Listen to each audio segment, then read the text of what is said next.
বাড়িতে কারোর হাতে যদি মোবাইল স্মার্টফোন থাকে সে আয়ুষ্মান ভারত পাবে না।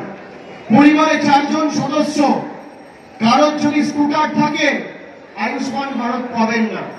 বাড়িতে টিভি থাকলে আয়ুষ্মান ভারত পাবেন না। রেডিও থাকলে, ফ্রিজ থাকলে আয়ুষ্মান ভারত পাবেন না। আর আমাদের স্বাস্থ্যসাথী হাতে ফোন থাকলেও পাবেন, না থাকলেও পাবেন। বাড়িতে টিভি থাকলেও পাবেন, না থাকলেও পাবেন। ফ্রিজ থাকলেও পাবেন, না থাকলেও পাবেন। স্কুটার থাকলেও পাবেন, না থাকলেও পাবেন।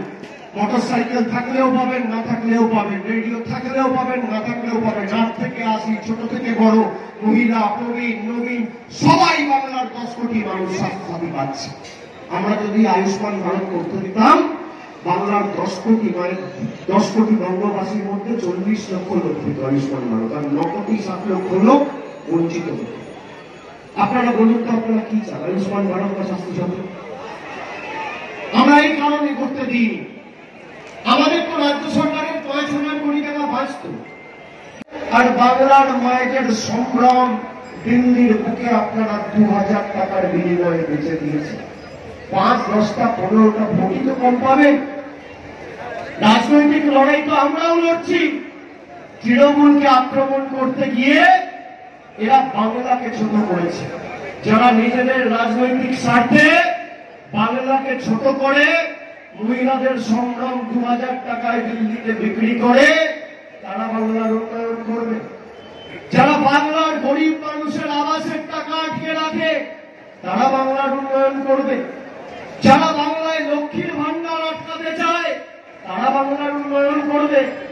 যারা বাংলার 1,65,000 কোটি টাকা বকেয়া পাওনা আটকে রাখে তারা বাংলার উন্নয়ন করবে। আমি আপনাদের জিজ্ঞেস করতে চাই, 20 তারিখ আপনারা ভোটাধিকার প্রয়োগ করবেন। গরম বাড়লে, বৃষ্টি পড়লে ছাতা নিয়ে যাবেন। কথায় আছে না, সেকলার টুকটাক কামারের এক গাছ, 100 সোনার কি 1 লোহার কি। 5 বছর ধরে আপনাকে অত্যাচারিত, বঞ্চিত করে রেখেছে। রিমোট কন্ট্রোলের মতো বাংলার মানুষের জীবনে অত্যাচার, আক্রমণ নামিয়ে এনেছে এই জনবিরোধী মোদী সরকার। কখনো জিএসটি, কখনো আবাসের টাকা বন্ধ, কখনো নোটবন্দি, কখনো 100 দিনের গরিবের টাকা বন্ধ। এবার মাথায় রাখতে হবে, মোদীজির কাছে রিমোট কন্ট্রোল থাকলে আপনার কাছেও ইভিএম এর বোতাম আছে। আপনি ইভিএম এর বোতামটা টিপবেন, আর আগামী দিন বিজেপি নেতাদের ভবিষ্যৎ অন্ধকার হয়ে যাবে। গণতন্ত্রে কোন বড় নেতা শেষ কথা বলে না, শেষ কথা সাধারণ মানুষ বলে। আপনার একটা ভোটের যা ক্ষমতা, কারোর ক্ষমতা নেই। আপনি চেয়েছেন বলে কেউ প্রধানমন্ত্রী হয়েছে, কেউ বিধায়ক হয়েছে, কেউ সাংসদ হয়েছে, কেউ মুখ্যমন্ত্রী হয়েছে, কেউ কেন্দ্রীয় মন্ত্রী হয়েছে, কেউ রাষ্ট্রপতি হয়েছে, কেউ রাজ্যপাল হয়েছে। আপনি যদি না চান, কারোর কোন ক্ষমতা নেই। এদের ঔদ্ধত্য, দম্ভ, অহংকার রাস্তায় নামিয়ে চূর্ণ বিচূর্ণ করতে মানুষের 5 মিনিটের বেশি সময় লাগবে না।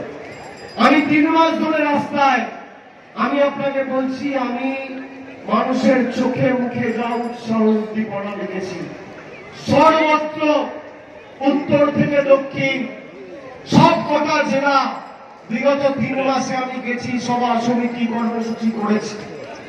কেন্দ্রের সরকারের বিদায় এবং আগামী 4 তারিখ পরিবর্তনের সরকার দিল্লিতে হচ্ছে, কেউ আটকাতে পারবে না।